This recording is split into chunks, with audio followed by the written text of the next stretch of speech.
Welcome back sa 140 AI class. Ako si 140 Guro. Sa nakaraang video, nakilala natin ang AI at nalaman natin na pwede itong tumulong pero ang final decision ay dapat magaling pa rin sa tao. Sa video na ito, mas lalim pa tayo at matutunan ang tatlong bagay. Paano gumamit ng generative AI, paano magbigay ng prompt, at paano gumamit ng AI ng responsible. Sa video na ito, matutunan mo ang ano ang generative AI, gagamitin natin ang Gemini bilang example. Tatlong tips kung paano magbigay ng malinaw na instructions, prompt. Paano gamitin ang AI ng responsible. Kapag natutunan mo ang mga ito, makakapag-umpisa ka ng talagang makipag-interact sa AI at magamit mo ito bilang assistant sa araw-araw mong buhay. Una, kilalanin muna natin alamin ang generative AI at ang Gemini. Ang generative AI ay isang uri ng tool na gumagawa ng content based sa description ng tao. Kapag binigyan mo ito ng instruction, subukan mo itong gumawa ng text, mag-ayos ng impormasyon, o magbigay ng sagot. Ang Gemini ay isang generative AI tool na inilabas ng Google noong 2023.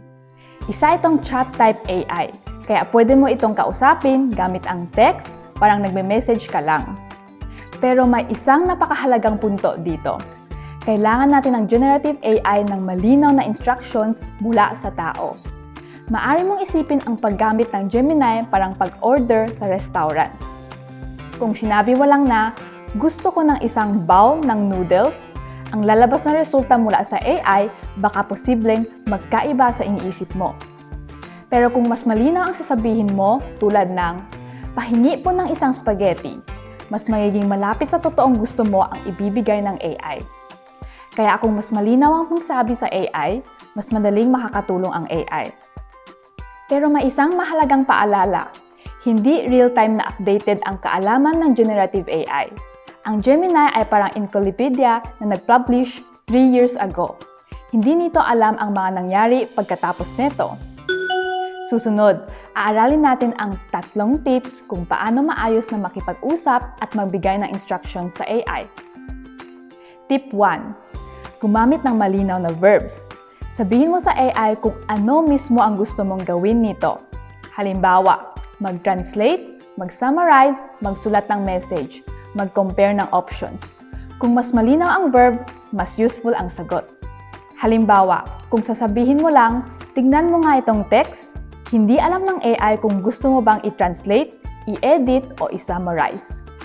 Pero kung sasabihin mo, paki-translate itong Mandarin message sa Tagalog, o paki-summarize ito sa 3 key points, mas malinaw na agad sa AI ang totoong kailangan mo.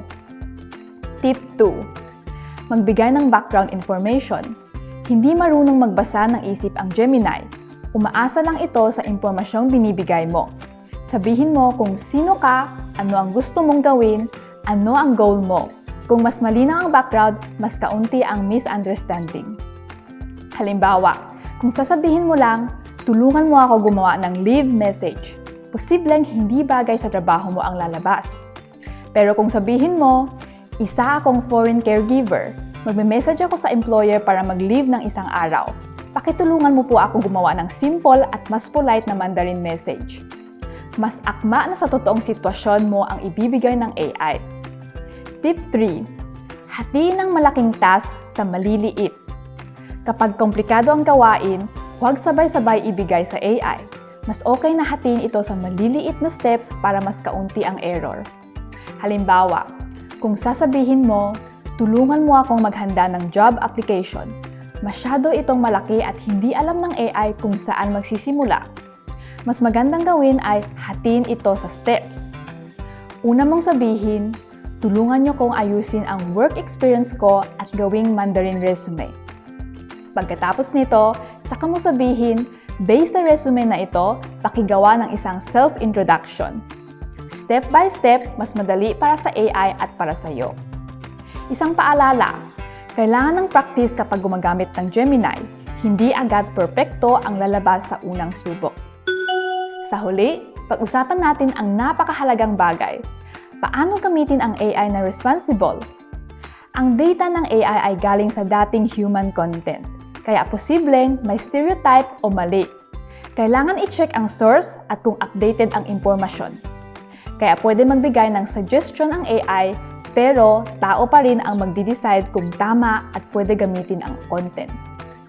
Ang pag-intindi ng pwedeng magkamali ang AI ay unang hakbang ng responsible use.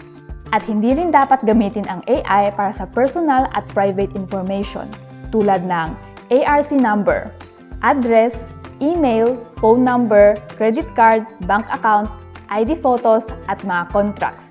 Hindi ito pwede ibigay sa AI. Summary: ano ang natutunan natin ngayon?